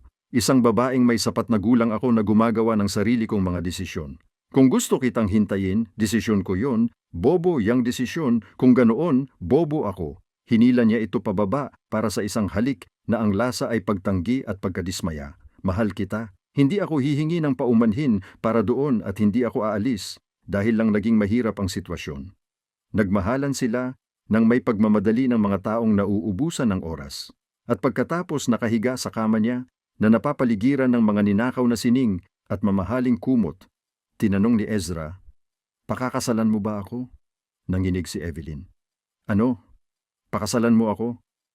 Inulit niya. Yumuko gamit ang isang siko para tingnan siya. "Bago bumaba ang hatol, bago nila ako posibleng dalhin palayo, pakasalan mo ako at hayaan mong magkaroon ako ng isang mabuti, isang dalisay bago ako magbayad para sa lahat ng nagawa ko." "Iyon ang pinakamalalang panukala na narinig ko kailanman," sabi ni Evelyn. Pero umiiyak siya. Luha ang dumadaloy sa kanyang mukha. "Hindi ka dapat nagpo-propose dahil papasok ka sa kulungan. Nagpo-propose ako dahil mahal kita," itinama ni Ezra. Pinupunas ang kanyang mga luha gamit ang hinlalaki. "Dahil ikaw ang pinakamagandang nangyari sa akin. Dahil kahit gugugulin ko pa ang susunod na 7 taon sa selda, gusto kong malaman na sa isang perpektong sandali, akin ka sa lahat ng paraan na mahalaga." "Akin ka na," bulong ni Evelyn. "Gawin nating legal." Hinalikan niya ang noo ni Evelyn, ang mga pisngi, ang bibig nito. "Pakasalan mo ako, Evelyn Harper. Hayaan mong maging asawa kita. Kahit pa isang napakasamang asawa ako, hayaan mong matamo ko iyon." Dapat ay tumanggi siya. Dapat ay itinuro niya na ang pag-aasawa sa kanya ay sisirain ang natitira sa kanyang reputasyon. Ikakabit siya ng legal sa isang nahatulang kriminal at lalong paghihirapan ang kanyang buhay. Sa halip, pumayag siya. Nagpakasal sila 3 araw pagkatapos sa isang pribadong seremonya sa ubasan na sina Victoria Chen at ang pinuno ng seguridad ni Ezra lamang ang mga saksi. Nagsuot si Evelyn ng simpleng puting damit at may dalang buke ng ubas mula sa kanilang mga baging. Nakasuot si Ezra ng suit na hindi nakikita ang ankle monitor kahit alam nilang pareho na nandyan ito. Ang nagsagawa ng seremonya ay isang hukom na may utang na loob kay Ezra at hindi nagtanong ng anumang tanong. Tumagal ng 10 minuto ang seremonya. Nang halikan siya ni Ezra bilang kanyang asawa, natikman ni Evelyn ang alat at napagtanto niyang pareho silang umiiyak. "Mahal kita," sabi niya sa labi ni Evelyn. "Ano man ang mangyari pagkatapos, tandaan mo yan." "Mahal din kita," sagot ni Evelyn. "At lalaban ako para sa iyo hanggang isara nila ang pinto ng selda. Kahit noon pa man, patuloy akong lalaban." Ginugol nila ang kanilang unang gabi bilang mag-asawa sa pangunahing silid-tulugan ng bahay sa taniman ng ubas. Habang umiinom ng isang bote ng Roman Conti na inihanda ni Ezra para sa isang espesyal na okasyon. Iyon ang parehong vintage ng unang bote na ibinahagi niya sa kanya noong gabing nagbago ang lahat. "May pinagsisihan ka ba?" tanong ni Ezra habang pinagmamasdan nila ang pagsilip ng araw sa mga taniman ng ubas. "Ang hindi namin pagkakaroon ng mas maraming oras," umamin si Evelyn. "Pero hindi kita pinagsisihan. Wala akong pinagsisihan sa lahat ng ito." Inilabas ang hatol noong Martes ng Disyembre. May sala sa paglalaban ng pera. Sinasabing nagkasala sa ilegal na kalakalan ng antigong bagay. Hindi nagkasala sa mga kasong pagnanakaw ng sining na sistematikong binuwag ni Victoria. Hinatulan ng hukom si Ezra ng 6 na taon sa federal na bilangguan. Maaring makapagparol pagkatapos ng 4 na taon. Umupo si Evelyn sa silid hukuman at hindi umiyak. Hindi nang basahin nila ang hatol. Hindi nang dinala si Ezra palayo na nakaposas. Naghintay siya hanggang siya na lang mag-isa sa kanyang sasakyan sa paradahan bago niya pinayagang bumagsak ang kanyang emosyon. Minimum na 4 na taon. 4 na taon ng pagbisita sa silid, ng mga tawag sa telepono na binabantayan, at ng pagtulog ng mag-isa sa isang higaan na amoy siya. 4 na taon ng mag-isa niyang pagpapatakbo ng ubasan, ng pagkakilala bilang babaeng nag-asawa ng kriminal, ng paghihintay. Ngunit nangako siyang maghihintay. At tinutupad ni Evelyn Harper ang kanyang mga pangako. Ang unang taon, ang pinakamahirap. Ipinadala si Ezra sa isang pasilidad na may pinakamababang seguridad sa Pennsylvania, sapat na kalapit para makabisita si Evelyn tuwing ikalawang katapusan ng linggo. Mayroon silang 30 minuto sa bawat pagbisita. Nakaupo nang magkaharap sa isang plastik na mesa, hindi pinapayagang magdikit maliban sa maikling halik sa pagbati at pamamaalam. Sinabi ni Evelyn sa kanya ang tungkol sa ubasan, tungkol sa mga parangal na nananalunan ng kanilang unang ani, tungkol sa mga plano ng pagpapalawak na kanyang binubuo. Sinabi naman ni Ezra kay Evelyn ang tungkol sa mga librong kanyang binabasa, sa ibang mga preso, sa pag-uulit-ulit ng rutina sa bilangguan.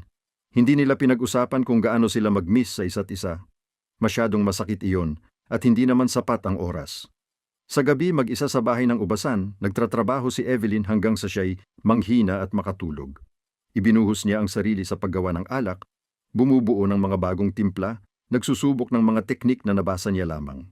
Ang ubasan ang naging terapiya niya, ang kanyang pagkaobsesyon, ang bagay na nagpanatili sa kanyang katinuan. Medyo naging mas magaan ang ikalawang taon. May ritmo na si Evelyn ngayon. Pagbisita tuwing ikalawang weekend, mga tawag sa telepono tuwing Martes at Huwebes ng gabi, at mga liham sa pagitan. Kumuha siya ng buong staff para sa ubasan at nakakagawa na ng 3 magkaibang tatak na pareho namang pinuri ng mga kritiko. Hindi na siya nag-aalala tungkol sa pera. Sa pagitan ng benta ng alak at ng mga lehitimong pamumuhunan na inayos ni Ezra bago siya maaresto, siya ay mayaman ng mag-isa. Sinubukan ni Marcos na kasuhan siya para sa pagmamay-ari ng ubasan na sinabing ang bentahan ay ginawa sa ilalim ng sapilitan. Tinanggihan ang kaso niya sa loob ng 1 buwan. Wala siyang karapatang maghabla at walang ebidensya. Nagpadala si Claire ng liham na humihiling ng pera na may dahilan na tungkulin sa pamilya. Sinunog ito ni Evelyn at hindi siya sumagot. Minsan lang bumisita ang kanyang ina, binigla si Evelyn nang dumating nang walang paunang abiso noong Sabado ng umaga. Hindi ako sang-ayon, sabi ng kanyang ina, habang naglalakad sa ubasan na ngayon ay may pangalan ni Evelyn sa bawat etiketa. Sa tingin ko sinayang mo ang buhay mo para sa isang kriminal. Pero ipinagmamalaki ko ang nagawa mong ito rito. Ipinagmamalaki ka rin sana ng tatay mo. Hindi ito pagpapatawad, pero ito ay isang bagay na. Kinuha ito ni Evelyn. Sa 2 taon inilipat si Ezra sa isang pasilidad sa New York, na mas malapit pa. Naging 1 beses sa 1 linggo ang mga pagbisita. Mas matanda ang itsura niya, may mga kulubot sa gilid ng kanyang mga mata na hindi pa roon dati pero pareho pa rin ang ngiti niya nang makita siya. 2 taon pa, sabi niya sa isang pagbisita. Baka mas maiksi kung makakuha ako ng parol. Makakapaghintay ka pa ba ng 2 taon? Hihintayin ko ang 20, sumagot si Evelyn at seryoso siya. Sa kanilang 3 anibersaryo, nagdala si Evelyn ng 1 bote ng kanilang alak sa silid pagdadalaw. Agad itong kinumpiska ng mga gwardya. Hindi pinapayagan ng alak pero nakita nila ito. Nakita ni Ezra na nagdala siya ng 1 bote ng Harper Vineyard Reserve, ang alak na tinawag ng mga kritiko na napakahusay at ang pinakamahusay na American Pinot Noir sa isang henerasyon. Nagawa mo, sabi niya, magaspang ang boses sa damdamin. Nakagawa ka ng isang pambihirang bagay. Ginawa natin ito, ang pagwawasto ni Evelyn. Sa atin ito. Noong 4 na taon iniharap si Ezra para sa parol. Dumalo si Evelyn sa pagdinig kasama si Victoria Chen na technical pang naka-retainer kahit na nabayaran na siya ni Ezra ng sapat para magretiro ng 2 beses. Ipinakita nila ang ebidensya ng mabuting pag-uugali ni Ezra, ang kanyang paglahok sa mga programang pang-edukasyon sa bilangguan at mga liham mula sa warden na pumupuri sa kanyang asal. Nagpulong ang parole board ng 3 oras. Nang ipagkaloob nila ang parol, talagang bumigay ang mga tuhod ni Evelyn. Hinawakan siya ni Victoria na sabay na tumatawa at umiiyak, nagawa nila. Pagkatapos ng 4 na taong paghihintay, ng mga silid bisita at mga tawag na binabantayan at pag-iisa sa pagtulog, uuwi na si Ezra. Pinalaya siya noong 1 Miyerkules ng Abril, madaling araw, nang ang araw ng tagsibol ay nagsisimula pa lamang magpainit sa ubasan. Kinuha siya mismo ni Evelyn.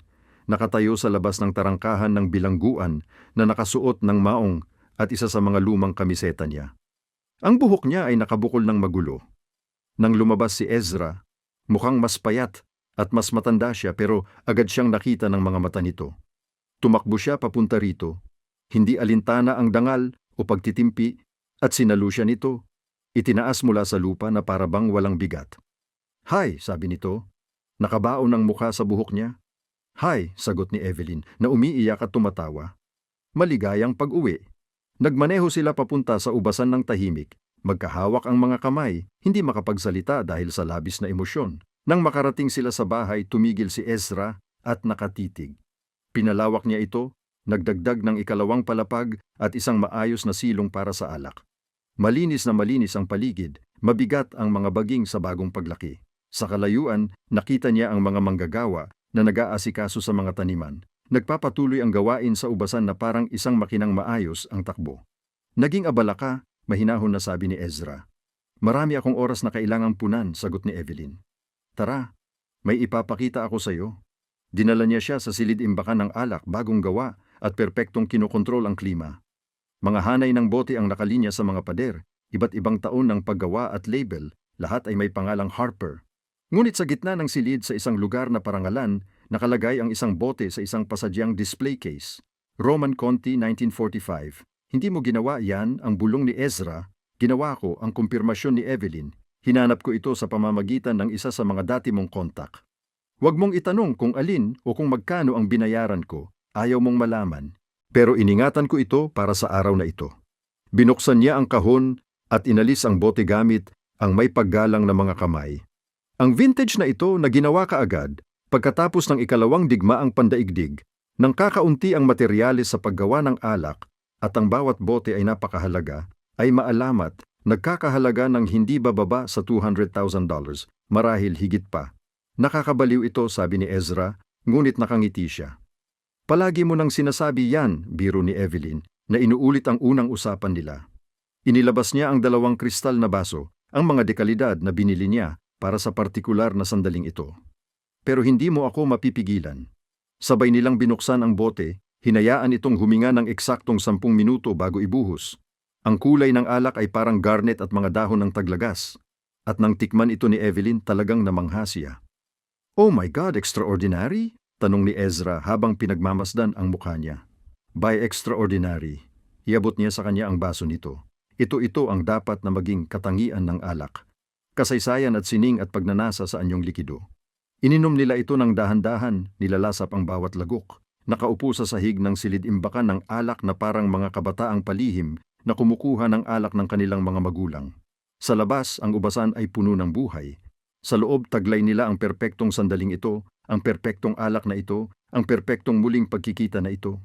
May kailangan kong sabihin sa iyo, sabi ni Ezra, habang inilalapag ang kanyang walang laman na baso. Binabantayan pa rin ako ng FBI, gagawin nila iyon magpakailanman. Ang pagiging kasama ko ay nangangahulugang masusuri ka, iimbestigahan ka, sasuspetsahan ka. Mas magiging madali ang buhay mo kung hahalikan siya ni Evelyn, pinutol ang mga salita. Huwag mong subukang maging martir muli. 4 na taon na tayong kasal, inantay kita. Nagbuo ako ng buhay para sa atin. Hinanap ko ang isang bote ng alak na teknikal na hindi dapat umiiral sa bukas na merkado. Kasama ka sa ito, Ezra. Buo. Pwede ka pang... Hindi, matigas niyang sabi. Ang tanging magagawa ko ay mahalin ka habang buhay at gumawa ng alak na pag-uusapan ng mga tao sa mga susunod na henerasyon, iyon lang. Iyon lang ang tanging pagpipilian. Hinila siya ni Ezra sa kanyang kandungan, niyakap siya na parabang pinapangarap niya ito sa loob ng 4 na taon, hindi kita karapat-dapat. Malamang hindi rin, pumayag si Evelyn. Pero kasama mo ako ng permanente. Nagmahalan sila sa silong ng alak, napapaligiran ng mga bote na hihigit pa sa buhay nila bilang pagbinyag sa bagong kabanata ng kanilang buhay. At kalaunan, pagkatapos ng ilang sandali, naglakad sila sa ubasan nang magkahawak kamay habang papalubog ang araw, pinag-uusapan ang mga plano para sa hinaharap. Gusto kong palawakin ito, sabi ni Evelyn. Magdagdag ng silid pagtikim, marahil isang restaurant, magdaos ng mga kaganapan, mga seminar na pang-edukasyon, gawing destinasyon ang lugar na ito. Gusto kong maging lehitimo, sumagot si Ezra. Wala nang kulay abo na lugar, wala nang kahina-hinalang kasunduan, alak at sining na legal kong nakukuha lang. Kaya mo ba yan? Magpakatapat ng lubusan para sa'yo. Tumigil siya sa paglalakad, humarap sa kanya. Kaya kong gawin ang lahat. 4 na taon akong nasa bilangguan na iniisip ang buhay na gusto kong makasama ka. Hindi kasama rito ang FBI o mga kriminal na investigasyon o kung ano paman. Ito lang, tayo lang, gumagawa lang ng isang bagay na maganda ng magkasama. Pinagtibay nila ang pangako sa pamamagitan ng isang halik habang ang araw ay naglalaho sa likod ng mga burol. Pinipinta ang langit sa mga kulay ng alak, dugo at ginto. 5 taon matapos makalaya si Ezra, ang Harper Vineyard ay naging isa sa mga pinakakilalang winery sa Silangang Baybayin. Nanalo ang kanilang Pinot Noir ng mga pandaigdigang parangal. Ang kanilang Chardonnay ay inihain sa White House. Naglakbay piligrim ang mga kritiko ng alak para tikman ang kanilang limitadong edisyong bino at nauubos ang mga bote sa loob ng ilang oras matapos ang bawat paglulunsad. Pinatakbo ni na Evelyn at Ezra ito ng magkasama, isang koponan sa lahat ng kahulugan. Siya ang humawak sa bahagi ng negosyo, sa distribusyon at marketing, sa maingat na pag-navigate sa isang industriya na patuloy na nagbubulong-bulong tungkol sa kanyang nakaraan. Siya ang namahala sa paggawa ng alak, sa sining, sa paglikha ng mga bino na magtatakda ng isang henerasyon. Ginawa nilang tasting room ang lumang kamalig na nagho-host ng mga seminar na pang-edukasyon at mga pribadong kaganapan. Naging maalamat ang silong ng alak puno ng mga bote na pinapangarap ng mga kolektor. At sa isang pribadong silid na sila lamang ang may access, nakapagtipon si Ezra ng isang legal na koleksyon ng sining na kayang makipagsabayan sa anumang museo. Mga piraso na nakuha niya sa pamamagitan ng mga lehitimong auction house, may dokumento at malinis. Noong Martes ng Oktubre, eksaktong 7 taon matapos ang gabing lasing na nagmakaawa si Evelyn sa isang estranghero na halikan siya, nagdao sila ng isang eksklusibong hapunan sa Ubasan. 50 bisita, lahat ay mga pangunahing manlalaro sa mundo ng alak. Lahat ay naroon upang ipagdiwang ang paglulunsad ng kanilang ika-7 vintage. Ang menu ay dinisenyo ng isang chef na nanalo ng James Beard Award. Bawat putahe ay ipinares sa ibang uri ng alak na nagwakas sa isang finale na inabot ng 3 taon kay Evelyn para perpeksyonin. Nang tumayo siya para magbigay ng pambungad na tagay, nakita niya si Ezra sa kabilang dulo ng silid at ngumiti. 7 taon na ang nakalipas simula niya at ang boses niya ay malinaw na narinig sa buong pribadong lugar. Nahuli ko ang kasintahan ko na niluloko ako ng kapatid ko sa isang wine gala. Sobrang sama ng loob ko, lasing ako sa champagne at marahil ay ginawa ko ang pinaka-impulsibong desisyon sa buhay ko. Hiningi ko sa isang lubos na estranghero na halikan ako para lang mainggit ang ex ko. May malumanay na halakhak na kumalat sa mga tao. Alam na nila ang kwentong ito, nabasa na nila ito sa mga magasin at kolum ng chismis. Pero hindi pa tapos si Evelyn. Ang estrangherong iyon pala ay si Ezra Castellano, isang lalaking may reputasyong dapat sana ay nagtulak sa akin na tumakas. Sa halip, inalok niya ako ng isang bote ng Roman Conti at ng pagkakataong bumuo ng isang bagay na pambihira. Lahat ng natitikman mo ngayong gabi, lahat ng naging tagumpay ng ubasan na ito, nagsimula sa isang pabaya at mapangahas na halik. Itinaas niya ang baso na puno ng kanilang pinakabagong vintage, isang Pinot Noir na pinatanda ng 7 taon sa French Oak. Kaya ito para sa mga maling desisyon, mapanganib na lalaki, at sa tapang na bumuo ng buhay mula sa paghihiganti at champagne. Ito para sa Harper Vineyard. Para sa Harper Vineyard ang muling sigaw ng madla at nagsimula na ang hapunan. Ilang oras ang nakalipas matapos umalis ang huling bisita at makapaglinis ang mga tauhan, nakaupo sina Evelyn at Ezra sa beranda kasama ang isang bote ng Roman Conti mula sa kanilang unang gabi ng kasal. Nakalatag sa kanilang harapan ang ubasan payapa sa liwanag ng buwan. Ang mga baging ay mabigat sa ani para sa susunod na taon. Pinagsisisihan mo ba? Mahinahon na tanong ni Ezra. Ang alinman dito, ang iskandalo, ang paglilitis, ang mga taong nawala ako? Seryosong pinag-isipan ni Evelyn ang tanong, habang hinihigop ang alak na mas mahal pa kaysa sa karamihan ng mga kotse ng tao. Pinagsisisihan ko na niloko ako ni Marcus. Pinagsisisihan ko na nawala ang mga taon kasama ka dahil sa pagkakakulong, pero ang lahat ng iba pa. Lumiko siya para tignan siya. Ang mapanganib at komplikadong lalaking ito na tumulong sa kanya na makapagtayo ng isang imperyo mula sa pagkabigo sa pag-ibig. Hindi ko pinagsisisihan ang pagmamahal ko sa iyo. Hindi ko pinagsisisihan ang ubasan na ito. Hindi ko pinagsisisihan ang pagiging babaeng kailangan kong maging. Kahit na tinatawag ka pa rin ng lahat na mafia sumayer, lalo na dahil doon, natawa si Evelyn. Alam mo ba kung gaano karaming libreng publisidad ang nakukuha natin sa palayaw na iyan? Kilala tayo sa kasikatan. May mga taong pumupunta rito na umaasang masilayan ang kriminal at ang kanyang asawang gumagawa ng alak. Nananatili sila para sa alak at umuuwing may dalang mga kwento. Matatakot ang nanay mo. Pumunta ang nanay ko noong Pasko at nalasing sa Chardonnay natin. Nakakayanan niya. Inilapag ni Evelyn ang baso niya at umupo sa kandungan ni Ezra gaya ng ginawa niya ng 1000 beses na. Bukod pa rito, kagalang-galang na tayo ngayon. At higit sa lahat, wala ka nang ninakaw sa loob ng 5 taon. 6 na taon, itinama ni Ezra habang niyayakap niya ito sa baywang. Tinigil ko nang napagpasyahan kong mas gusto kita kaysa sa kilig. Pinakamagandang desisyon na ginawa ko. Umupo sila sa komportabling katahimikan, pinapanood ang paglitaw ng mga bituin sa ibabaw ng ubasan. Sa kalayuan, nakita ni Evelyn ang mga ilaw ng pangunahing bahay, ng silid pagtikim, ng silid imbakan, kung saan tahimik na tumatanda sa dilim ang mga boteng nagkakahalaga ng milyon-milyon. Sinubukan raw siyang bisitahin ni Marcos noong nakaraang buwan, sabi niya. Sa huli, tinanggihan siya ng seguridad, pero nag-iwan siya ng liham. Gusto mong malaman kung ano ang nakasulat? Gusto kong malaman. Gusto niyang humingi ng tawad, sinabi niyang nagawa niya ang napakasamang mga pagkakamali, na ang pag-alis niya sa akin ang pinakamasamang desisyon sa buhay niya. Sumnangol si Evelyn. Mukhang sinubukan niyang magsimula ng 3 magkakaibang negosyo ng alak at lahat ay nabigo. Iniwan siya ni Claire para sa isang stockbroker. Mag-isa siya at walang pera at nagtatrabaho sa ubasan ng iba. At wala kang nararamdaman, sabi ni Evelyn ng tapat.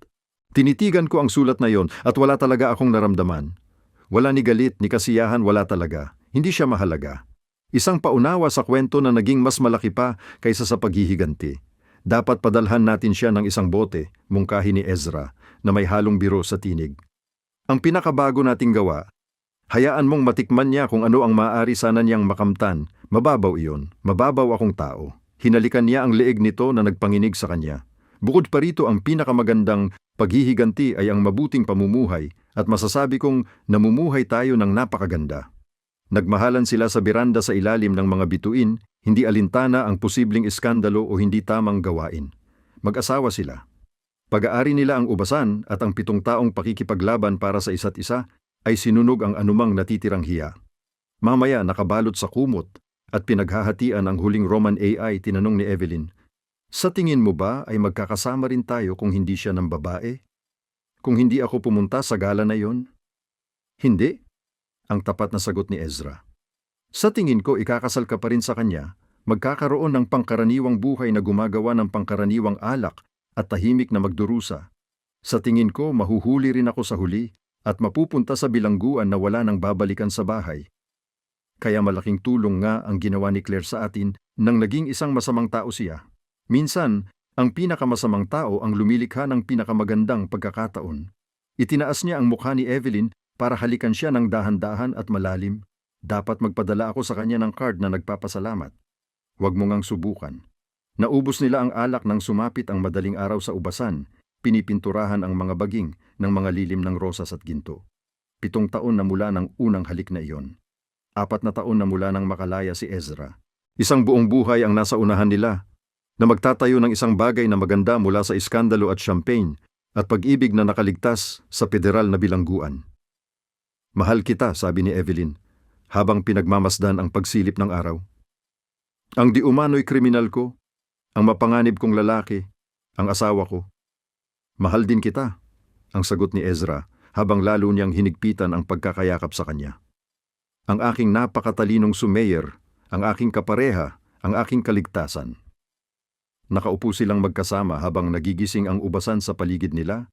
Dumarating ang mga manggagawa para sa umagang turno at nagsisimula na naman ang gawain sa paggawa ng alak. Sa silong sa ibaba, tahimik na tumatanda ang mga bote, lumalawak ang kanilang lasa at tumataas ang halaga sa bawat lumipas na taon. Sa silid panlasa, napupuno na ang mga reserbasyon ilang buwan ng maaga. Sa pribadong koleksyon, nakasabit sa mga pader ang mga likhang sining na nagkakahalaga ng milyon-milyon, lahat ay legal, lahat ay malinis. Ang Harper Vineyard ay naging eksakto ang pinangarap ni Evelyn noong siya ay nalunod sa champagne at heartbreak 7 taon na ang nakalipas. Hindi lang isang matagumpay na negosyo kundi isang pamana. Isang patunay na minsan ang pinakamalalang gabi ng iyong buhay ang humahantong sa pinakamahusay na mga desisyon. Tara na, sabi ni Evelyn, tumayo at hinila si Ezra para tumayo rin. May aanihin tayong dapat pangasiwaan, isang tasting room na dapat ihanda, at isang kritiko ng alak mula sa Pransya na darating sa tanghali. Naghihintay ang ating mapanganib, eskandaloso at lubos na perpektong buhay. Ayaw kong iba pa ang maging paraan nito, sang-ayon ni Ezra, na sumunod sa kanya papasok sa bahay na naging kanilang kanlungan. Sa likuran nila nakapatong sa mesa ang bakanting bote ng Roman Conti, isang alaala ng paglalakbay na nagdala sa kanila rito. Mula sa isang halik sa pagkalasing sa isang gala hanggang sa paglilitis bilang kriminal. Mula sa pagbisita sa bilangguan hanggang sa pandaigdigang pagkilala, nakapagtayo sila ng isang bagay na lumampas sa paghihiganti. Naitayo nila ang pag-ibig, ang pagkakapantay-pantay at ang pinakamagandang ubasan sa silangang baybayin. At bawat bote na kanilang ginawa, bawat vintage na may pangalang Harper ay isang pagpupugay sa unang pabayaan nilang sandali Nang tiningnan ni Evelyn Harper ang pinakamapanganib na lalaki sa silid at tinanong, "Halikan mo ba ako? Gusto kong mainggit siya." Naantig niya ang boss ng mafia at nabuhay para ikwento ito. Higit pa rito, pinakasalan niya siya, binago, at nagtayo ng isang imperyo kasama siya. Ang pinakamagandang paghihiganti sa huli ay hindi lang ang mabuting pamumuhay. Ito ay ang mabuhay ng mapanganib, may passion at labis na masaya.